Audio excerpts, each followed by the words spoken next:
इस वैयक्तिक जीवन में मृत्यु, दुख, वियोग जो होता है, इससे कैसे हम छूटें, और इस दृष्टि से ही हमें कुछ मूल बातों पर विचार करना है। हम लोग या हमारे ऋषि या संसार के जितने धर्मात्मा हैं, वह इस जीवन से लोकोत्तर जीवन या इस जीवन से उच्चतम जीवन की खोज पर जोर देते हैं।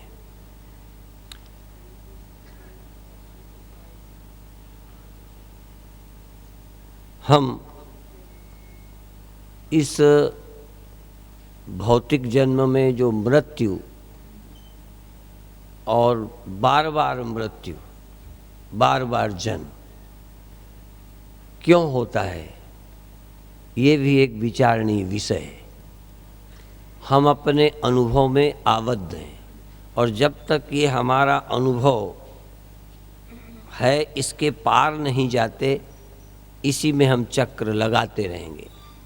हम वैयक्तिक जीवन को बचाए रखना, वैयक्तिक जीवन के सुख लेना और उनको फिर पाने की चेष्टा करना, इस आवृत्ति से कर्म, वासना, संस्कार और जन्म, फिर कर्म, फिर वासना, इस तरह का एक चक्र चलता रहता है।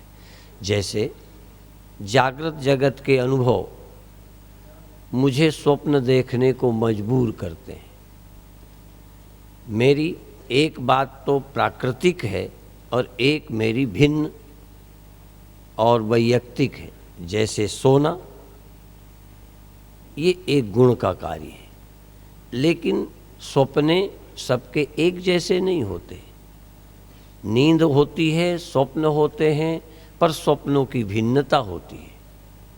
जो स्वप्नों में कोई पुरुष, कोई स्त्री, कोई नौकर या कोई दुख अनुभव करता है, वो सब एक ही तरह का स्वप्न नहीं देखते। ये जो स्वप्नों की भिन्नता है, मेरी जागृत के अनुभव है, संस्कार है। और जैसे जागृत के अनुभव के अनुसार हम स्वप्न में देखते हैं, ऐसे ही शरीर त्याग कर जो नया जन्म लेते हैं, वो भी संस्कार वासना के अनुसार लेते हैं। कोई व्यक्ति स्वप्न में चोर बनता है, कोई स्वप्न में साधु बनता है, कोई स्वप्न में काम के सपने देखता है, तो वो अपनी वासना और अनुभव के आधार पर देखता है। उसमें हम बिल्कुल स्वतंत्र नहीं है कि जागृत हमारा कुछ हो, स्वप्न कुछ हो। इसी तरह से अगला जन्म इतना स्वतंत्र नहीं है कि आज पर कुछ निर्भर नहीं है। आज जो हम अनुभव करते हैं, चाहते हैं, उसी के अनुसार हमारा अगला जन्म होता है। और अगले जन्मों के अनुभव के आधार पर, संस्कारों के आधार पर फिर काम करके फिर नए संस्कार, नई इच्छाएं तैयार करते हैं। इस तरह से जन्म जन्मांतर चलता है। उन सब से छूटने के लिए हमको अपनी वैयक्तिक जीवन से ऊपर उठना है, जिसको हम परमात्मा की प्राप्ति कहते हैं। क्योंकि परमात्मा इंडिविजुअल नहीं है, परमात्मा कोई सेपरेट चीज नहीं है। हम इंडिविजुअल हैं। हमारी इंडिविजुअलिटी, वैयक्तिकता कैसे मिटे? जैसे भूमि व्यक्तिगत नहीं है किसी बीज की। जो बीज है, उसकी भूमि जो है वो व्यक्तिगत नहीं है, बीज व्यक्तिगत है। बीज की अपनी भिन्नता है और वो अपने ढंग का वृक्ष बनता है। वो जो भिन्नता है वो हमारी है, जीव की। हम सब पशु नहीं बनते, हम सब समान इंसान नहीं बनते, हम समान चोर नहीं बनते। ये जो हमारी अपने ढंग की एक संस्कार है, इच्छा है, योजना है, चाह है। जब मिट्टी का घड़ा बनता है तो वहाँ घड़े के अंदर कोई अपना बीज नहीं है, वहाँ कुम्हार के अंदर है। कुम्हार अपने अनुसार जिसको जो चाहता है बनाता है। किंतु बीज किसान की मर्जी से नहीं उत्पन्न होता। यदि किसान की मर्जी होती तो सरसों बोकर अलसी पैदा करे, अलसी बोकर आम पैदा करे। वो बो सकता है लेकिन वो उगेगा अपने हिसाब से।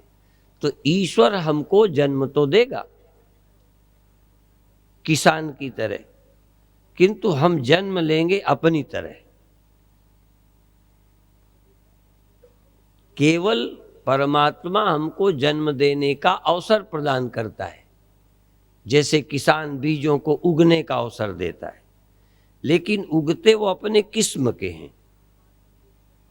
किसान की किस्म का कोई बीज नहीं उगता, और बीज भी एक किस्म के नहीं होते, अनेक किस्म के होते हैं। तो ये जो हमारे अनेक किस्म की हमारी अपनी व्यक्तिगत सत्ता है, वही अनेकों जन्मों से चली आ रही है। कोई ये हमारा पहला जन्म नहीं है, और जरूरी नहीं है कि ये हमारा आखिरी जन्म हो, पर कोई जन्म होगा जो आखिरी हो सकता है। कोई एक आध जन्म हमारा आखिरी होगा जिसके बाद हमारा जन्म नहीं होगा, और यह बीज उस मिट्टी में मिल जाएगा जिसकी सत्ता में उगा करता है। इसको पहले हम समझेंगे और फिर हम इस अपनी वासना से, संस्कार से और वैयक्तिकता से मुक्त होने के लिए हम आत्मा की विभुता को पहचानेंगे। इस अनुभव के लिए पहला अनुभव हो कि मैं देह नहीं हूं, या मेरा जीवन केवल देह पर निर्भर नहीं है, और मेरा ज्ञान केवल इंद्रियों पर निर्भर नहीं है। मेरी चैतन्यता, मेरा ज्ञान इंद्रियों पर निर्भर नहीं है। बाहर के भोग इंद्रियों पर निर्भर है। बाहर की चीज जब मुझे लेनी हो तो इंद्रियां चाहिए, लेकिन अंदर अंदर यदि मैं प्रसन्नता अनुभव करूं तो मुझको ये इंद्रियां नहीं चाहिए। तो जब तक मुझे इंद्रियों के द्वारा सुख भोगने हैं तो इंद्रियां चाहिए, इन इंद्रियों के लिए एक शरीर चाहिए, और जब तक मैं भोगने के लिए कर्म करूंगा तब तक बार बार मुझे देह चाहिए। जब तक मैं निज सुख को या आत्मिक जीवन को उपलब्ध नहीं करता तब तक मैं इंद्रियों से, शरीर से और मन से मुक्त नहीं हो सकता। मेरी स्वयं की ही वासनाएं मुझे फिर से शरीर देंगी, मुझे इंद्रियां देंगी। जैसे नींद के कारण प्रकृति के नियम वशात नींद आ गई, ये आंखें, ये इंद्रियां आपकी छूट गईं, लेकिन आप स्वप्न में भी इंद्रियां खड़ी कर लेते हो, देह खड़ा करते हो। कामी आदमी स्त्री खड़ा करता है, कामी स्त्री पुरुष खड़ा करती है। चोर आदमी धन खड़ा कर लेता है, चोरी करता है, और अपराध के कारण फिर पुलिस आ जाती है, पकड़ती है। वो कहाँ से आए? यदि मेरे अंदर कोई वासना न हो या मेरी वासना शुद्ध हो तो मेरा स्वप्न बदल जाएगा। इसलिए स्वप्ने सबके एक तरह नहीं है। नींद एक तरह है, इंद्रियों से रहित होना नींद में सबका एक तरह है, लेकिन मेरे और आपके स्वप्ने भिन्न हैं। इसलिए मृत्यु, इस देह का त्याग एक समान होगा, लेकिन जन्म सबका एक समान नहीं होगा। देह का त्याग लगभग सबका एक जैसा, लेकिन एक अगला जन्म अपने संस्कार इच्छा के अनुसार लेगा। एक को व्यक्ति बन के सुख भोगने की इच्छा इसी जन्म में खत्म हो गई। जिस व्यक्ति ने अपने व्यक्तिगत जीवन के सुखों की इच्छा ही नहीं की, वो आत्म सुख में रमण करता है, ब्रह्म सुख को उपलब्ध है, वो सुख भोगने के लिए इंद्रियां नहीं चाहता, वो सुख भोगने के लिए देह नहीं चाहता। और इंद्रियां नहीं चाहता इसका मतलब और को देखना सुनना नहीं चाहता, देह नहीं चाहता इसका मतलब और व्यक्तियों से मिलने की भी उसे अब इच्छा नहीं है। मुझे देह चाहिए स्त्री भोगने के लिए, मुझे देह चाहिए पुरुष भोगने के लिए, मुझे देह चाहिए कुछ पाने के लिए, कुछ देखने के लिए। यदि मुझे इंद्रियों से पृथक किसी की आवश्यकता नहीं तो इंद्रियों की आवश्यकता नहीं। यदि देह से भिन्न किसी देह की मुझे जरूरत नहीं तो मुझे इस देह की भी जरूरत नहीं। यदि मुझे अन्य के स्मरण की जरूरत नहीं तो मुझे मन की भी जरूरत नहीं। यहां तक चाहे संसार का स्मरण करूं चाहे अपने से भिन्न किसी भगवान का, मुझे गुरु के स्मरण के लिए भी मन चाहिए। और गुरु मेरे से अलग है इसलिए मन चाहिए। यदि गुरु साक्षी होता तो मन नहीं चाहिए। यदि गुरु आपका आत्मा है तो उसके लिए हमें मन नहीं चाहिए, बल्कि वहां अमन होना पड़ेगा। मन भिन्न गुरु को खड़ा करेगा। जैसे भोगी भोग्य पदार्थ वासना से खड़ी करता है, ऐसे ही भक्त भगवान और गुरु खड़ा करता है। भक्त को भगवान चाहिए, शिष्य को गुरु चाहिए, किसी को मित्र चाहिए मित्रता के लिए, प्यार के लिए, कुछ पाने के लिए, कुछ सीखने के लिए कोई और चाहिए। लेकिन जिस दिन मुझे गुरु नहीं चाहिए, जिस दिन मुझे कोई अलग भगवान नहीं चाहिए, उस दिन मुझे मन नहीं चाहिए।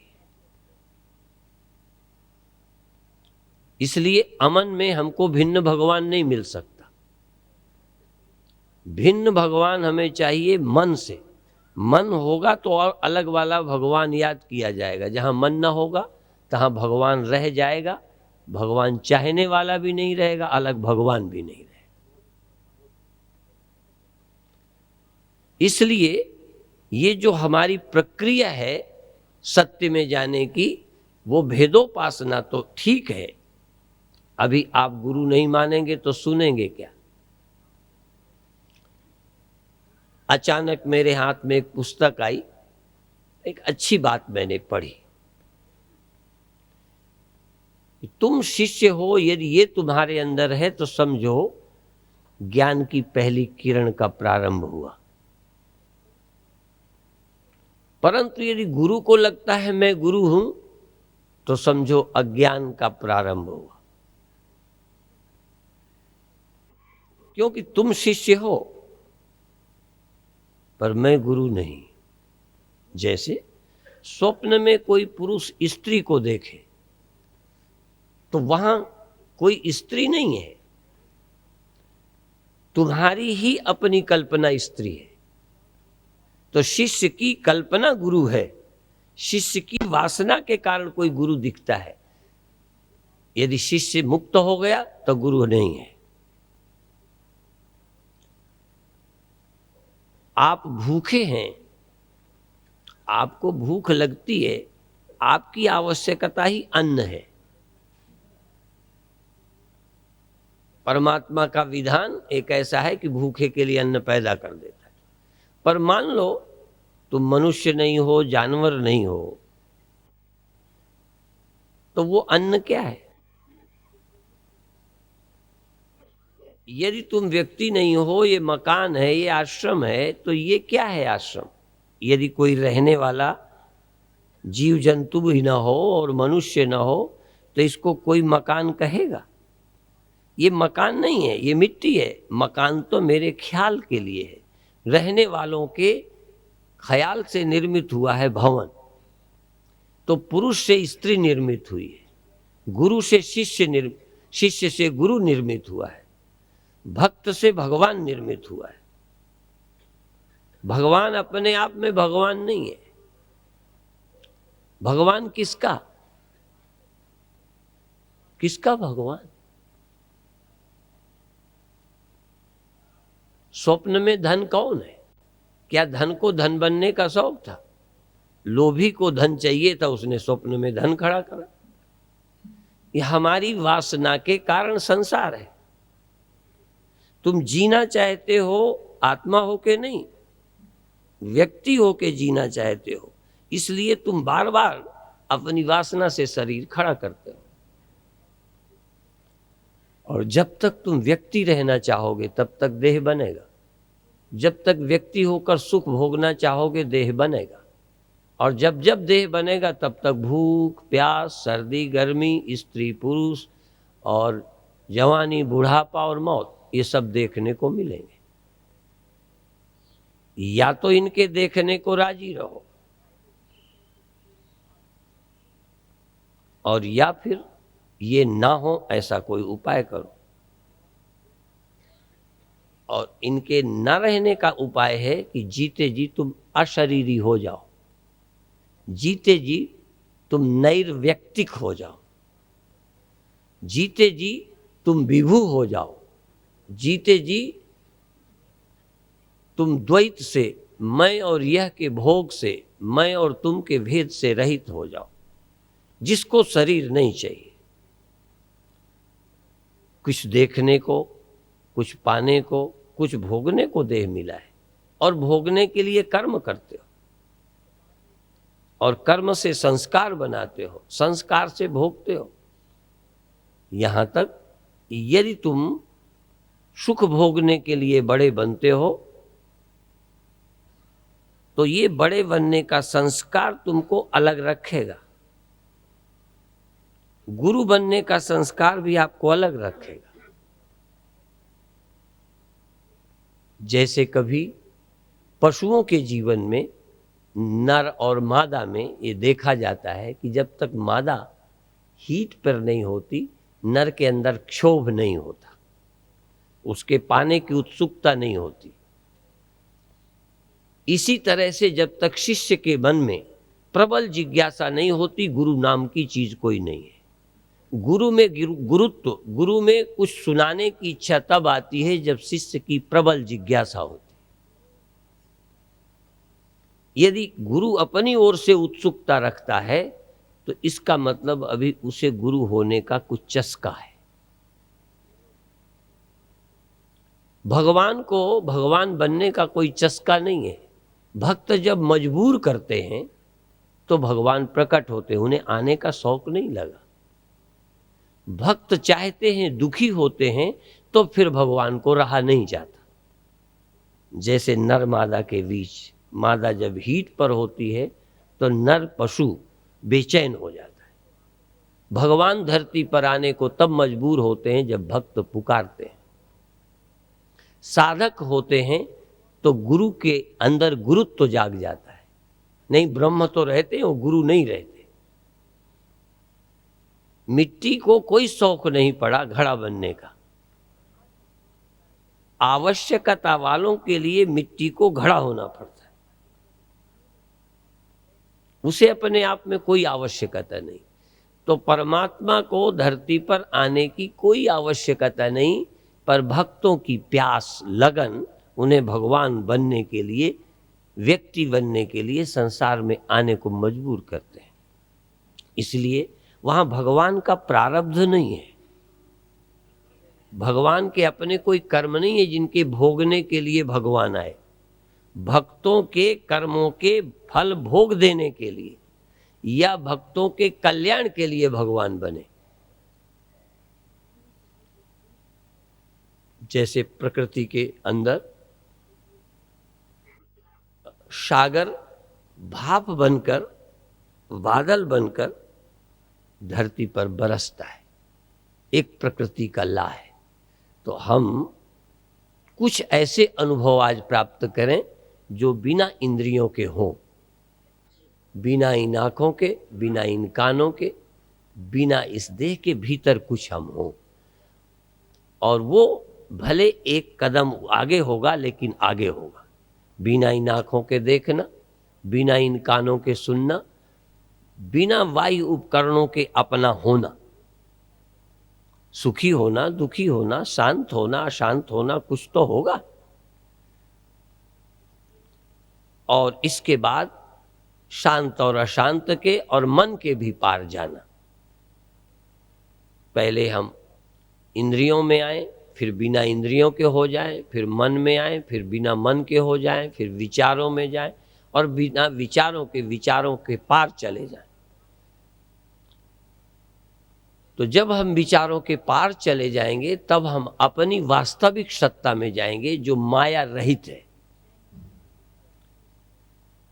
जो व्यक्ति नहीं है। उस अनुभव तक जाने के लिए ध्यान का प्रारंभ, ध्यान की कुछ बातें अभी बता रहे हैं। आप आज के ध्यान में एक ये तरीका है कि कान को अंगूठे से और तर्जनी उंगली से अपनी आंखों को बंद करेंगे। आंखों के निचले भाग पलक बंद होगी, एक तरीका। दूसरा तरीका है कि अपनी कुहनी को अपनी छाती पर रखें और अपनी 3 उंगलियों को सीधा अपने आंखों पर रखें।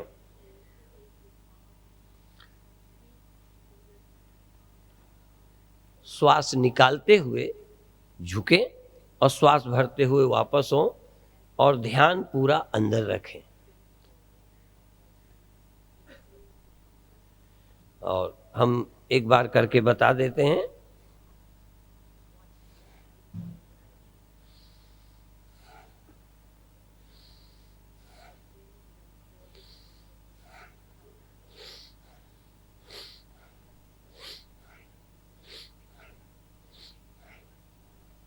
इसी तरह ये भी विधि है।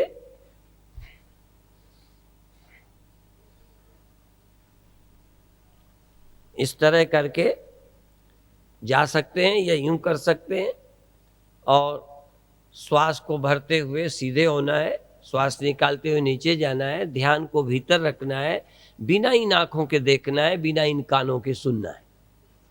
इन कानों के बिना सुनना, इन आंखों के बिना देखना, और भीतर क्या अनुभव होगा, ये एक चमत्कार ये जैसे हम सो जाते हैं फिर दुनिया देखते हैं। लोग तो जाग के देखते ही हैं, आप सो के तो नहीं कभी दुनिया देखी। तो जैसे इन आंखों के बिना स्वप्न देखा है, लेकिन तब तुम नींद में थे इसलिए उसे स्वप्न कहोगे, पर तुम यहाँ नींद में नहीं होगे, होश में होगे, और फिर भी इन आंखों के बिना कुछ देखोगे, फिर इसको हम स्वप्न ना कहेंगे, फिर इसको चमत्कार कहेंगे। है वो स्वप्न,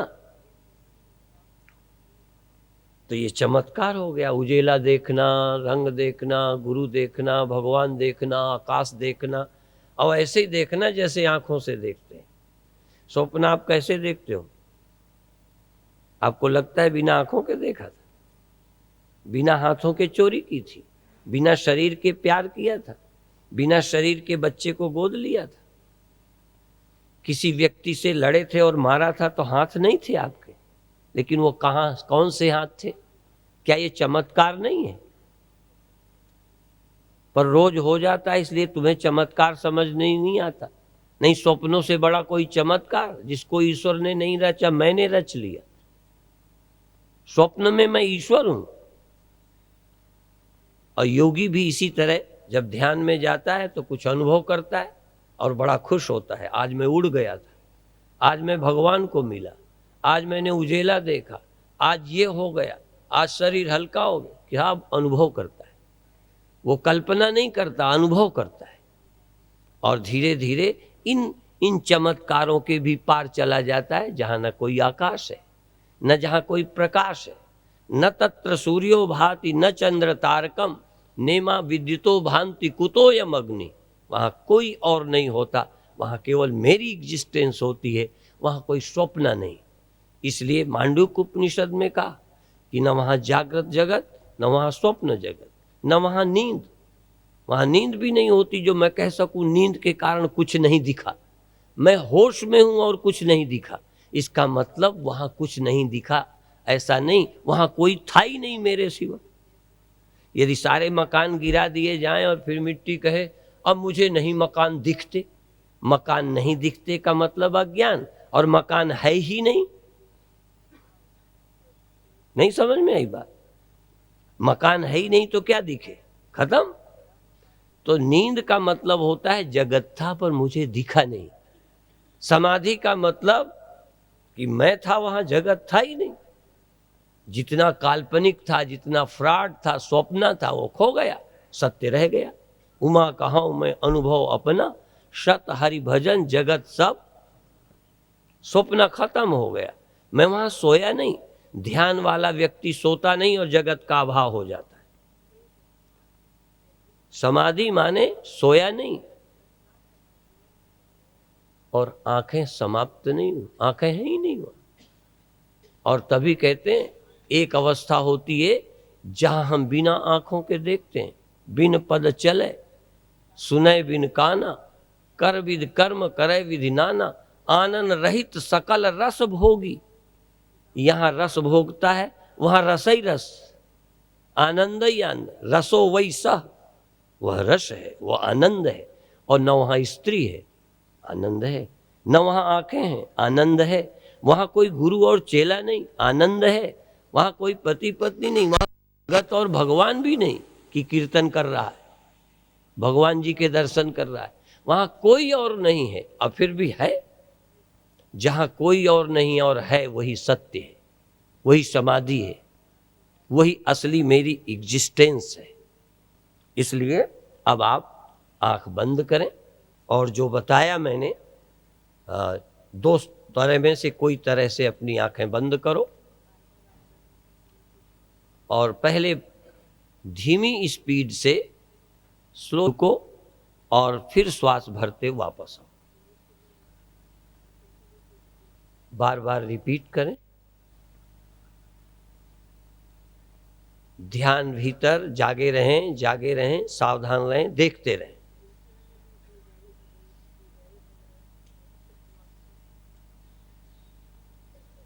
बहुत अच्छे। स्पीड को धीरे धीरे जरूरत के अनुसार बढ़ाएं।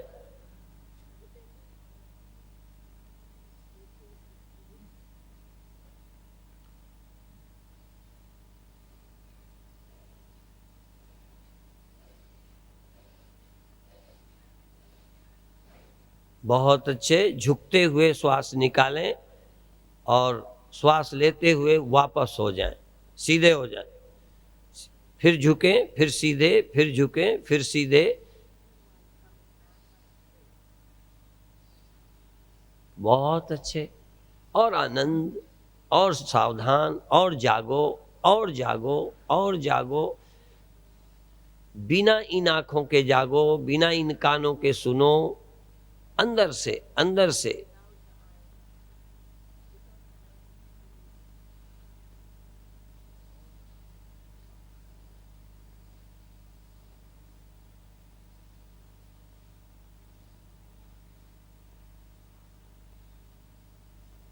मेंटल बॉडी, मानस शरीर, मानस शरीर, अंदर का शरीर, सूक्ष्म शरीर।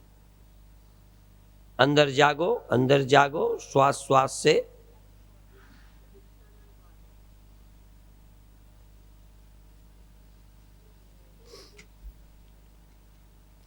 बहुत अच्छे, बहुत अच्छे। आनंद के साथ, होश के साथ। कितना झुकना बंधन नहीं, थोड़ा झुको, ज्यादा झुको, झुको फिर सीधे, फिर झुको फिर सीधे। स्पीड कभी तेज कभी धीमी।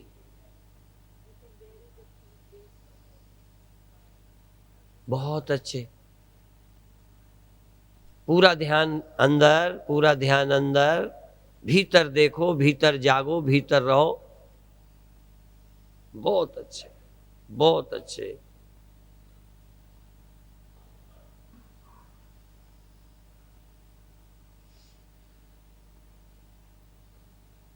बहुत अच्छे। और तेज, और तेज, और तेज, फास्ट।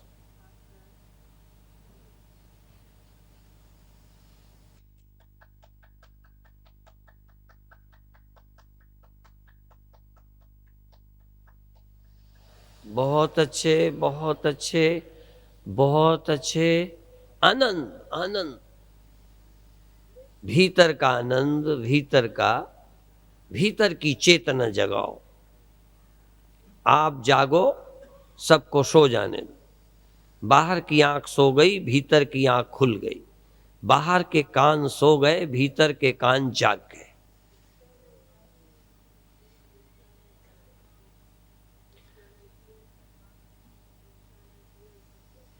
बहुत अच्छे, बहुत अच्छे, और आनंद, और एकाग्र एकाग्र एकाग्र। बिना इन आंखों के आप देख रहे हो, बिना बाहरी आंखों के आप देख रहे हो, कोशिश करो बिना बाहरी आंखों के देखो, बिना बाहरी कानों के सुनो, बिना बाहरी त्वचा के छुओ।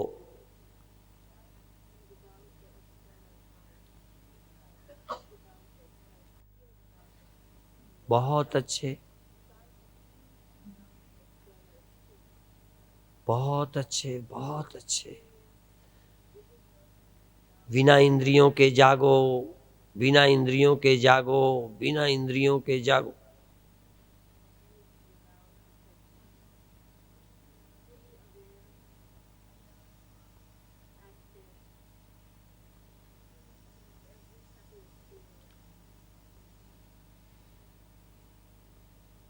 पहले बिना इंद्रियों का कुछ अनुभव कर सकोगे, जगत, संसार, प्रकाश, सुगंध। बहुत अच्छे,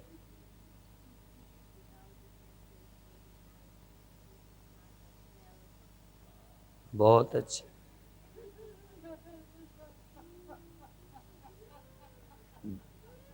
बिना इन आंखों का शून्य, बिना इन आंखों का आकाश, बिना इन आंखों का प्रकाश।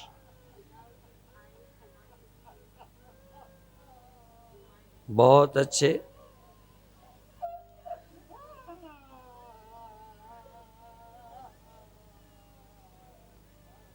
बहुत अच्छे, बहुत अच्छे। और ध्यान रखें कि आप जाग रहे हो, आप बेहोश नहीं हो, सजग हो, सम्मोहित नहीं हो, सावधान हो, और फिर भी आप कुछ अनुभव कर रहे हो।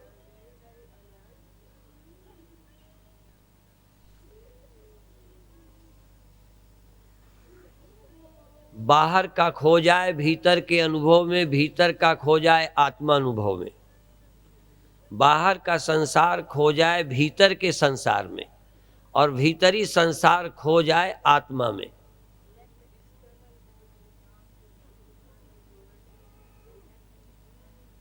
बहुत,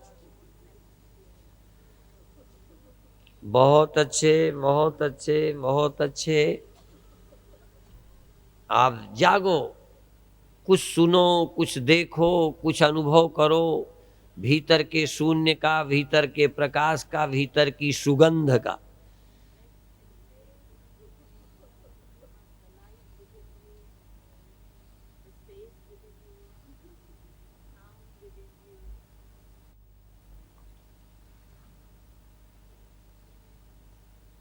जो कुछ बाहर हुआ है सब भीतर हो सकता है।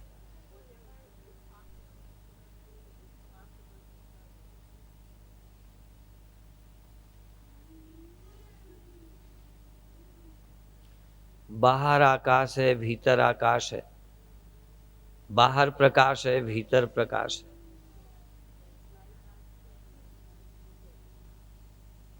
बाहर सुगंध, भीतर सुगंध।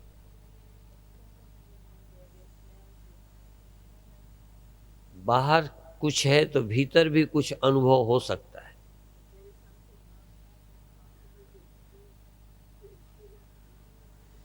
और जैसे आप शरीरी हैं तैसे ही आप अशरीरी हो सकते हो।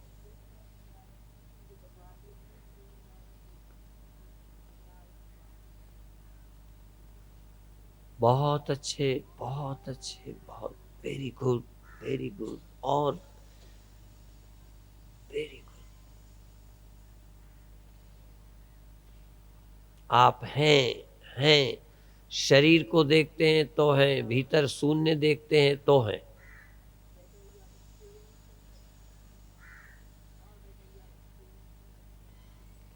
बहुत अच्छे।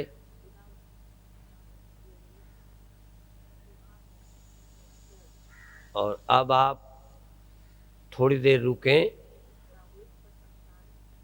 रुक जाएं, और अब जो भी करें देर तक, जब झुकें तो देर तक झुके रह जाएं, जब सीधे रहें तो कुछ देर सीधे ही बैठे रहें।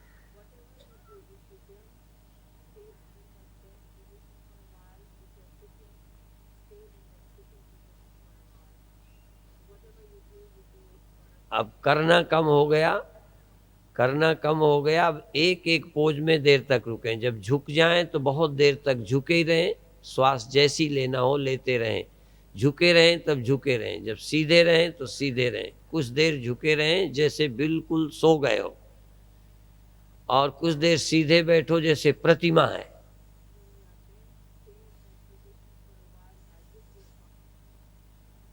तुम ऐसे मूर्ति बन के बैठो जैसे कोई अभिनेता मंदिर में मूर्ति बन के बैठ जाए।